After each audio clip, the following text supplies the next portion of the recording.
کے ہوں گے چراغ روشن، جگمگائیں گے دلوں کے درپن۔ فیضان علم میں ہمارا ماننا کہنا یہی ہوتا ہے، اور روز اول سے یہ سیگمنٹ یہ بات ثابت کر رہا ہے، یہاں جو علم کے چراغ روشن ہو رہے ہیں وہ نہ جانے ہمارے جیسے کتنے ناقص العقل کم علم لوگوں کی راہوں کو روشنیاں عطا کر رہے ہیں۔ علماء کرام سے گفتگو چل رہی تھی اور موضوع سخن بھی بہت زبردست تھا، حقوق اللہ اور حقوق العباد میں فرق اور ان دونوں کے تقاضے۔ ہم بریک پہ جانے سے پہلے علماء کرام کے ساتھ موجود تھے، دوبارہ یہ سلسلہ جوڑتے ہیں۔ نور فاطمہ آپ سوال کیجیے۔ بالکل، میرا نجفی صاحب سے میں جاننا چاہوں گی اور اپنی معلومات میں بھی اضافہ کرنا چاہوں گی کہ ہم نے دیکھا ہے انسانیت اور ہیومنزم کے جو علم بردار ہیں وہ بات تو بہت کرتے ہیں حقوق العباد کی، لیکن کیا وہ خود اس پر عمل درآمد کرتے ہوئے ہمیں دکھائی دیتے ہیں یا نہیں؟ کیونکہ اکثر ایسا ہوتا ہے کہ وہ صرف باتوں کی حد تک ہمیں دکھائی دیتے ہیں۔ بسم اللہ الرحمن الرحیم۔ رسول خدا صلی اللہ علیہ وسلم نے فرمایا کہ تم 3 چیزوں کی ضمانت دو، میں جنت میں تمہاری ضمانت لیتا ہوں اور تمہارے حساب و کتاب کے ہلکے ہونے کی ضمانت لیتا ہوں۔ سب سے پہلی چیز کہ تمہارے ساتھ جو برا سلوک کرے اس کے ساتھ اچھا سلوک کرو، جو تمہارے ساتھ قطع تعلقاتی کرے اس کے ساتھ تعلق بڑھاؤ، اور اسی طریقے سے جو شخص تمہارے لیے سبب اذیت ہو تم اس کے لیے سبب رحمت بنو۔ تو اسی طریقے سے رسول خدا نے عمل کی بات کی، باتوں کی بات نہیں کی۔ تو رسول خدا کے اس عمل کو، اس حدیث کو عملی جامہ جنہوں نے پہنایا، جو حقیقی رہنما تھے، وہ اہل بیت علیہ السلام تھے۔ چوتھے امام، امام زین العابدین علیہ السلام، واقع کربلا کے بعد جب آپ تشریف لائے اور مختار کا قیام ہوا، اور مختار کے قیام سے وہ شخص جو حضرت علی اکبر کا قاتل تھا وہ بھاگ کر مدینے آیا، اور آ کر اس نے کہیں اس کو پناہ نہیں ملی، آ کر اس نے حضرت سید سجاد امام زین العابدین کے پاس، فرزند حسین کے پاس پناہ لی، اور پناہ جب لی تو امام نے اس کو بہترین بستر دیا، بہترین کھانا دیا، تحفے دیے، سواری دی۔ تو اس نے کہا کہ شاید آپ نے مجھے نہیں پہچانا۔ تو امام نے فرمایا کہ پہچانا ہے، جو تم نے علی اکبر کے سینے میں برچھی ماری تھی آج تک وہ ہمارے قلبوں میں موجود ہے، لیکن اس وقت ہم تمہارے مہمان تھے، تم نے اپنے ظرف کے مطابق ہماری خاطر تواضع کی، آج تم ہمارے مہمان مانو۔ کہ رسول خدا کی جو حدیث ہے کہ اس کے ساتھ اچھا برتاؤ کرو، جو تمہارے ساتھ برا برتاؤ کرے، کوئی تو ہو ایسا رہبر اور لیڈر جو باتیں نہ کرے، عمل کر کے دکھائے۔ اگر ورنہ سب کہیں گے کہ رسول خدا نے تو کہہ دیا، اس کو کرنا ناممکن ہے، فرمایا اس کو ناممکن نہیں ہے، حبیب نے جو کہا ہے اسے کرنا ممکن بھی ہے، آسان بھی ہے، اور کرنا چاہیے، بس ظرف ہونا چاہیے۔ سنت رسول کو واقعاً آپ صحیح کہہ رہی ہیں کہ اکثر اوقات ہمیں معاشرے میں لوگ باتیں کرتے ہیں تو بہت نظر آتے ہیں، وہی افراد جو حقوق العباد کی بات کرتے ہیں وہ اپنے ملازمین کو وقت پہ تنخواہ نہیں دیتے۔ ایسے افراد جو کہتے ہیں کہ حقوق العباد کی بات کرتے ہیں، کہ ہم بات کرتے ہیں کہ چھوٹے بچوں سے مزدوری نہ کرواؤ، انہی کے پاس کم تنخواہ میں چھوٹے بچے مزدوری کر رہے ہوتے ہیں۔ حقوق العباد کا حقیقی مترجم اگر دیکھنا ہے تو اگر کسی کے پاس ہے دکھائے، اچھی بات ہے، ہم بھی کہیں گے یہ واقعہ ہے، لیکن اگر عملی طور پر کسی نے دکھایا ہے تو اسلام کے حقیقی لیڈر ہیں حضرت علی علیہ السلام، جن کا رمضان مبارک میں شہادت ہے کہ وہ جب تشریف لائے کوفہ میں تو آپ نے اعلان کیا کہ کوئی بھی کوفے کے اندر بچہ اپنے آپ کو یتیم نہیں کہلائے گا۔ جب کوئی ان سے کہے کہ تم یتیم ہو تو کہو کہ ہمارا باپ ہے، پوچھے کون؟ کو وقت کا جو حاکم ہے، امام ہے، حضرت علی علیہ السلام ہمارے روحانی اور شفیق باپ ہے۔ تو اسی طریقے سے اب زبانی طور پر باتیں کرنا ہو تو بہت آسان ہے، عملی طور پر جب تک آپ حقوق العباد کی بات نہیں کریں گے نہ خالق راضی ہوگا نہ دنیا بہتر ہوگی۔ اگر خالق کو راضی کرنا ہے تو عمل کر کے دکھائیں۔ بہترین بات آپ نے کہی، اور میں اسی سلسلے کو تھوڑا آگے بڑھاتے ہوئے، جیسا کہ امین سیفی صاحب انہوں نے جو بتایا، اہل بیت کی ایک مثال دی، ہمارے صحابہ کرام رضی اللہ عنہ کہ ان کا حسن سلوک آپس میں، ان کی محبت اور ان کے حقوق العباد مطلب ناقابل فراموش ہیں اور ہمارے لیے مشعل راہ ہیں۔ مگر تھوڑا سا اگر ہم اس زندگی سے ریلیٹ کرتے ہیں، دیکھیں صحابہ نے اس کے اصل مفہوم کو سمجھا۔ حقوق اللہ کیوں دیے گئے تھے؟ حقوق اللہ اس لیے دیے گئے تھے کہ وہ اللہ تعالیٰ کے حقوق کی ادائیگی ہمیں راغب کرتی ہے حقوق العباد کی طرف، وہ بندوں سے برتاؤ اور رویہ کرنا سکھاتی ہے۔ تو یہ سب کچھ ہمارے صحابہ کرام نے کیا، لیکن آج کیا وجہ ہے؟ حقوق اللہ پورے ہو رہے، الحمدللہ رمضان میں نماز بھی ہو رہی ہے، روزہ بھی ہو رہا ہے، زکوٰۃ بھی ہو رہی ہے، تراویح بھی ادا کی جا رہی ہے، سب کچھ ہے، لیکن وہ بنیادی نقص یا کمی کہاں ہے جو ہم جیسے گناہ گاروں کو مائل اور راغب نہیں کر رہی؟ حقوق اللہ کی ادائیگی تو بساط کے مطابق کرتے ہیں، حقوق العباد سے کوتاہیاں کیوں ہو رہی ہیں؟ معاشرتی برائیاں اتنی پھیلنے کی سب سے بڑی وجہ حقوق العباد ہے. تو میں چاہوں گا کہ کچھ صحابہ کرام کے بارے میں کہ انہوں نے حقوق اللہ سے جو سیکھا وہ ہم کیوں نہیں سیکھ پا رہے. بہت ہی اس پروگرام کے حوالے سے بہت پرمغز سوال اور بہت اہم سوال ہے. ابتدا یہی سے کروں گا کہ جب ہجرت کر کے صحابہ کرام مکہ مکرمہ سے مدینہ منورہ تشریف لے آئے تو وہاں پر صحابہ کرام نے حقوق اور ایک دوسرے کے ساتھ اچھے برتاؤ کے وہ نمونے قائم کیے کہ رہتی دنیا تک وہ یاد رکھی جائے گی، اور شاید ہی کہ تا صبح قیامت اس کی مثالیں دوبارہ زندہ ہو. دعائیں کہ اللہ تعالیٰ اس جیسی مثالیں اور اس پروگرام کے توسط سے یہ بہاریں ہمیں دوبارہ سے دکھا سکے. کہ ایک صحابی آتے ہیں حضور نبی کریم صلی اللہ علیہ وآلہ وسلم کے پاس یوں کہہ کر، اے آقا میری 2 بیویاں ہیں، میں چاہتا ہوں ایک کو طلاق دے دوں اور اس کو اپنے بھائی کے نکاح میں دے دوں. دوسرا صحابی آتا ہے، اے آقا میرے پاس 2 باغ ہے، میں چاہتا ہوں ایک باغ کو اپنے بھائی کے ملکیت میں دے دوں. یہ وہ اخوت اور بھائی چارگی، یہ وہ حقوق تھے جو ایک دوسرے کو صرف مواخات اور بھائی چارگی، حقیقی بھائی نہیں تھے. آج تو اگر دیکھا جائے تو حقوق کے ایک باپ اپنی بیٹی کے لیے جو ورثہ چھوڑ کے جاتا ہے بھائی اس کو اس میراث میں شریک سمجھتے ہی نہیں ہے. اور وہ شوہر جو نکاح عقدی نکاح میں لے کر آ جاتا ہے اپنی بیوی کو، اس کو مہر کا حقدار سمجھتے ہی نہیں ہے.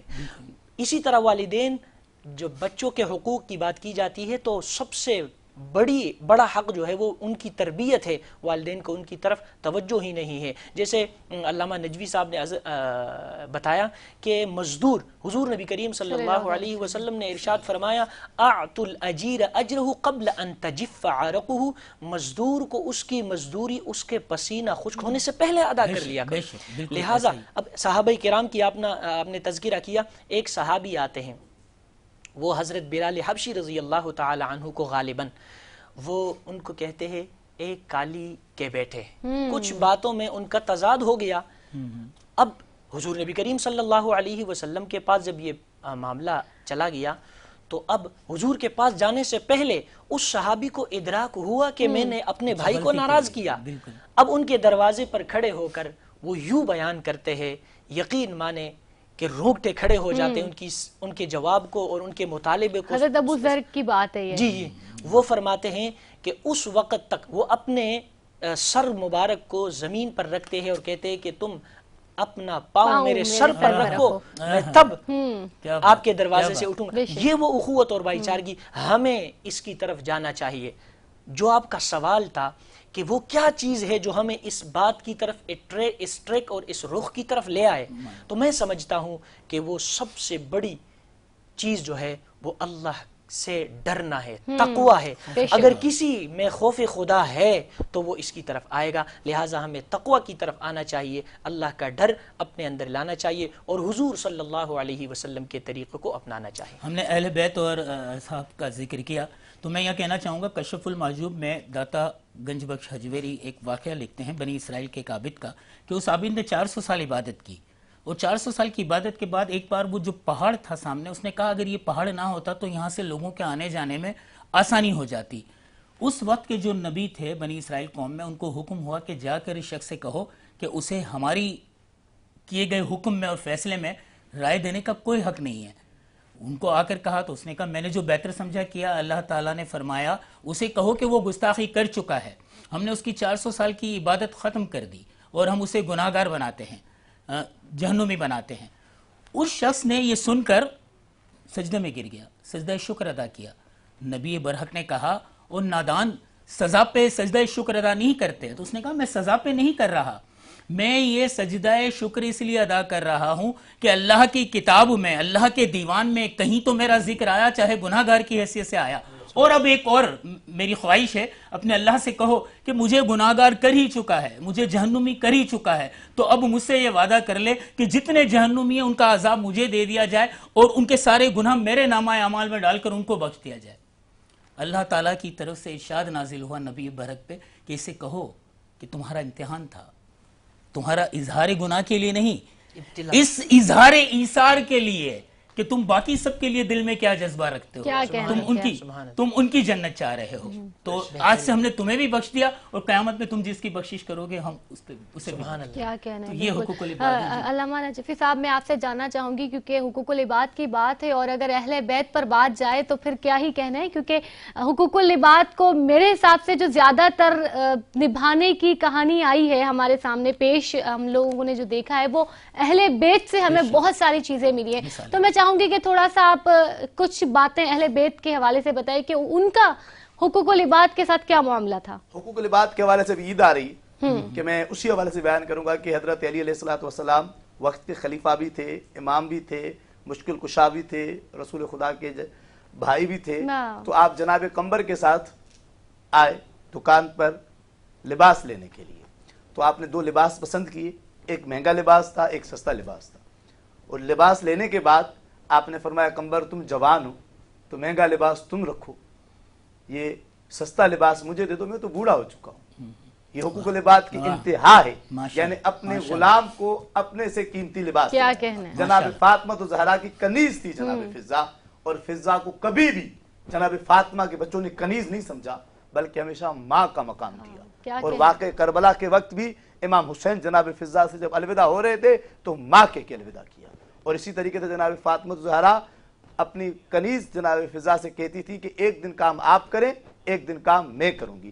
اسی طریقے سے امام حسن علیہ السلام کے لیے ملتا ہے کہ امام حسن پر ایک کنیز نے دال کا گرم پیالہ گرا دیا، جیسے دال کا گرم پیالہ گرایا اس نے قرآن کی آیت پڑھی کہ اللہ معاف کرنے والوں کو پسند کرتا ہے، تو امام حسن نے اسے اللہ کی راہ میں آزاد کر دیا۔ امام حسین کے لیے ملتا ہے کہ امام حسین علیہ السلام اپنے حلال کمائی سے، حلال تجارت سے 100 غلام خریدتے تھے اور ان 100 غلاموں کو قرآن مجید کی تعلیم دے کر، سنت رسول کی تعلیم دے کر آزاد کر دیتے تھے۔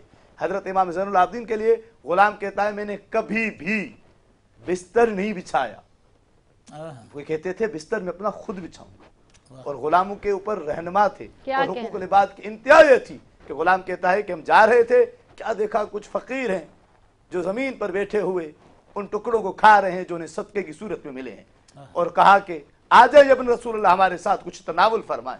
حقوق العباد کی انتہا تو دیکھیں، آپ زمین پر آئے اور ان کے ساتھ بیٹھے، ان کو اپنے ہاتھوں سے لقمے کھلائے اور خود نہیں کھایا، کہ یہ صدقہ ہے اور صدقہ میرے لیے جائز نہیں ہے، اور آپ نے ان کو گھر آنے کی دعوت دی۔ جب اس فقیر گھر آئے تو انہوں نے ان کو وہاں پہ بٹھایا جہاں پر امیروں کو، سفراء کو بٹھایا جاتا تھا، انہیں کھانا کھلایا، انہیں لباس دیے اور ان کی خاطر تواضع کی۔ اسی طریقے سے ان کے بیٹے حضرت محمد باقر کے لیے ملتا ہے کہ آپ جب بھی کوئی شخص حاجت لے کر آتا تھا اس کی حاجت کو پورا کرتے تھے تو دروازے کا آدھا ایسا بند کرتے تھے، دروازے کے اس طرف آپ کھڑے ہوتے تھے، کہتے تھے اللہ کے بندے کا حق ہے کہ جب اسے دو تو اس کے چہرے پہ آئے ہوئے شرمندگی کے احساس کو نہ دیکھو۔ امام جعفر صادق جن کے علم کی کائنات گواہ ہے، جابر ابن حیان جیسا شاگرد بھی ان کا، اور بہت سارے علماء، بہت سارے ائمہ بھی ان کے شاگرد۔ امام جعفر صادق کے لیے روایت میں ملتا ہے کہ آپ جب آتے تھے تو اس جگہ پر بیٹھتے تھے جہاں فقیر بیٹھتے ہیں، اس جگہ پر بیٹھتے تھے جس جگہ پر سب سے آخر میں آنے والا بیٹھتا ہے۔ جب شاگرد دیکھتے تھے انہیں کہتے تھے آگے آگے بیٹھ جاؤ، وہ کہتے تھے میرا تعارف یہی کافی ہے کہ میں اللہ کا بندہ ہوں، اس سے آگے کا میں تعارف نہیں چاہتا۔ امام موسیٰ کاظم کے لیے ملتا ہے کہ انہیں کاظم اس لیے کہا جاتا ہے کہ وہ اللہ کی رضا کی خاطر غصے کو پی جاتے تھے۔ جب کوئی آ کر شکایت کرتا تھا کہ فلاں شخص نے آپ کے بارے میں برا بھلا کہا ہے، آپ برا بھلا کہنے کے بجائے کہتے تھے جو کچھ اس نے کہا ہے اگر مجھ میں پایا جائے تو خدا مجھے معاف کرے، اگر مجھ میں نہیں پایا جاتا تو اللہ انہیں معاف کرے۔ اسی طریقے سے امام علی بن موسیٰ رضا کے لیے ملتا ہے کہ جب آپ خراسان تشریف لائے تو آپ نے یہ شرط لگائی تھی کہ میں وہی کھانا کھاؤں گا جو محل کا غلام کھانا کھائے گا، اس سے بڑھ کر مجھے کھانا نہیں چاہیے۔ کیا کہنے اہل بیت نور فاطمہ، ذکر اہل بیت اطہار ہے، سنتے چلے جائیں اور وقت گزرتا چلا جائے، یہ اس اہل بیت کا ذکر ہے کہ جس کے آقا رسول کی سنت کو زندہ کیا۔ بے شک ایسا ہی ہے۔ میرا خیال سے یہ سیگمنٹ ہمارا وائنڈ اپ کی طرف ہے کیونکہ وقت کی کمی ہے۔ نور، اگر میں 2 منٹ آپ کا لوں گا صرف، وہ یہ ہے کہ اس موضوع کا ایک اہم اور لطیف نقطہ ہم سے باقی رہ گیا ہے. ایک ہی لائن میں اگر آپ کچھ ایک ہی لائن میں وہ یہ ہے کہ جہاں پر حقوق اللہ اور حقوق العباد میں ٹکراؤ آ جائے تو وہاں پر یہ ہے کہ لا طاعت لمخلوق فی معصیت الخالق. اس صورت میں پھر ہم یہ کریں گے کہ حقوق العباد پیچھے ہوں گے، حقوق اللہ آگے ہوں گے. اور یہی بات اللہ رب العزت نے قرآن میں ارشاد فرمایا وَإِن جَاهَدَاكَ لِتُشْرِكَ بِي مَا لَيْسَ لَكَ بِهِ عِلْمٍ فَلَا تُطِعْهُمَا.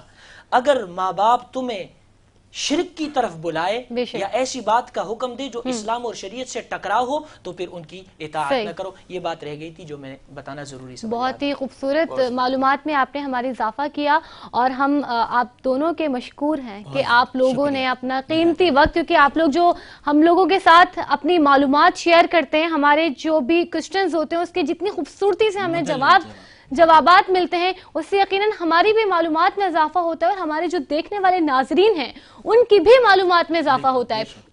اسی سیگمنٹ کا آج تک کا یہی حصہ تھا ہمارے ساتھ اور یہ بہت دلچسپ موضوع تھا جس پر آج ہم لوگوں نے گفتگو کی ہے. یقیناً اس محفل کے ذریعے، اس ٹرانسمیشن کے ذریعے آپ اور ہم لوگ بھی وہ بن جائیں جو حقوق العباد کو سمجھنے والے بن جائیں، حقوق اللہ کے ساتھ ساتھ. تو پھر ہم چلتے ہیں ایک بریک پر اور ملتے ہیں ایک بریک کے بعد.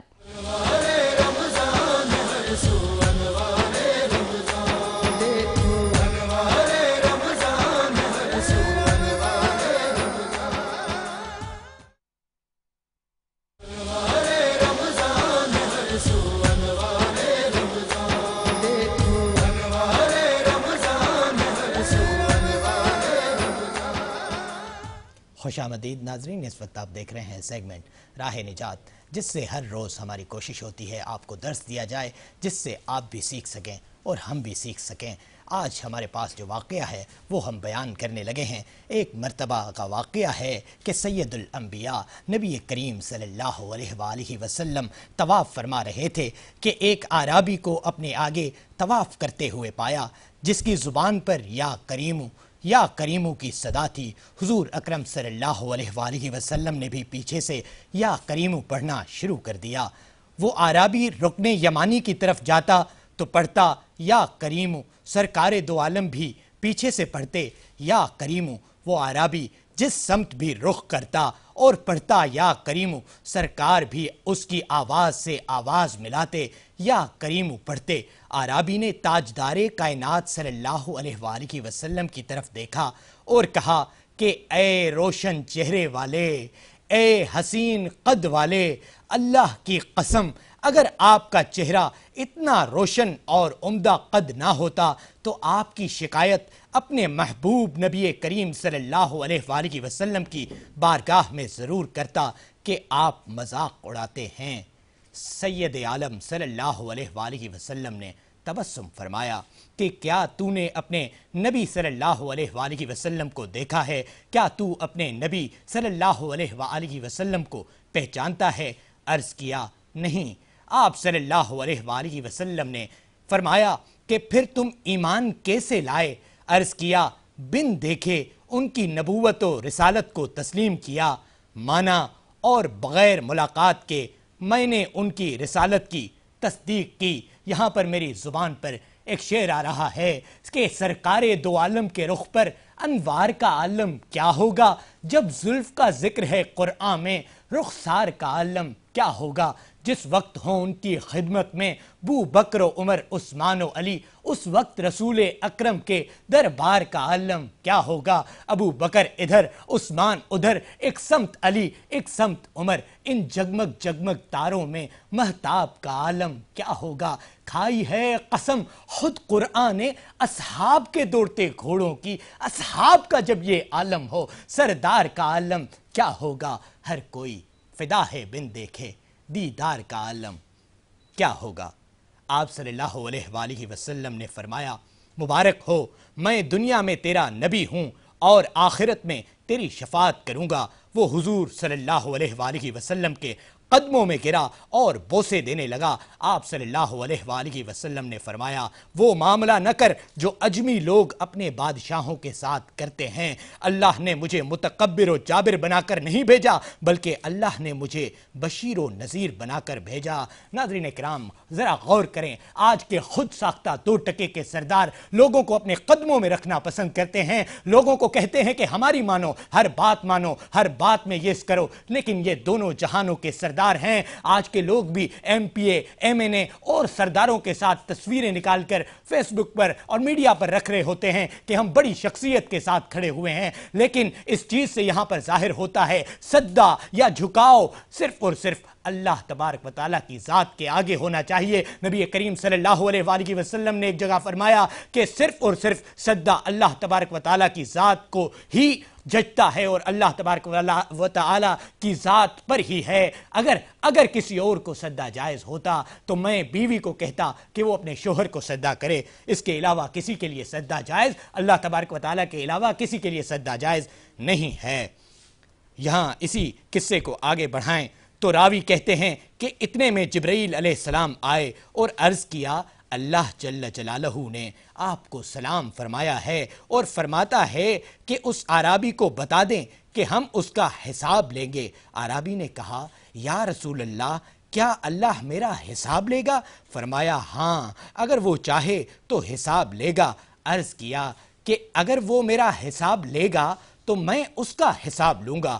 آپ صلی اللہ علیہ وآلہ وسلم نے فرمایا کہ تو کس بات پر اللہ سے حساب لے گا؟ اس نے کہا کہ اگر وہ میرے گناہوں کا حساب لے گا تو میں اس کی بخشش کا حساب لوں گا کہ میرے گناہ زیادہ ہیں کہ تیری بخشش۔ اگر اس نے میری نافرمانیوں کا حساب لیا تو میں اس کی معافی کا حساب لوں گا۔